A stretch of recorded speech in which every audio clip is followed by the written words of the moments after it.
பைக்கில் நான் நிறையா தடவை என்ன பண்ணியிருக்கேன் அப்படின்னா, பைக்கில் வந்து இங்கேருந்து நம்ம போய்கிட்டு இருக்க போகும்போது திடீர்னு வந்து பெட்ரோல் முடிஞ்சிருச்சு அப்படின்னா ஒரு ஓரமாக நிற்பேன், இல்லைனா தள்ளிக்கிட்டு போய்கிட்டு இருப்பேன்.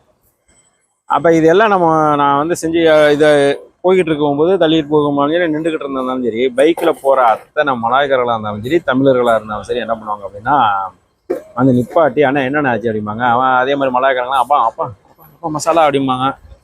என்ன முடிஞ்சிருச்சு அப்படின்னு சொன்னால், என்ன பெட்ரோல் இல்லை அப்படின்னு சொன்னால் என்ன பண்ணுவாங்க, வா உனைய வந்து நான் தள்ளிட்டு போகிறேன்னு சொல்லிட்டு அவங்க என்ன பண்ணுவாங்க, அவங்க காலால் நம்ம பைக்கை தள்ளி கொண்டு பெட்ரோல் பல்க் எங்கே இருக்குதோ அங்கே வந்து விட்டுட்டு போகிறாங்க. அவங்க போகிற இடம் வேறு மாதிரி இருக்கு, ஆனால் அவங்க கொண்டு வந்து விட்டு போகிறது என்னன்னா பெட்ரோல் பல்க் வந்து விட்டுட்டு போயிடுவாங்க.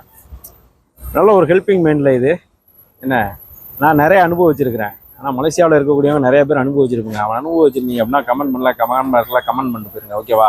யார் யாரெல்லாம் இதெல்லாம் அனுபவிச்சிருக்கிறீங்க அப்படின்னு சொல்லிட்டு மறக்காதீங்க.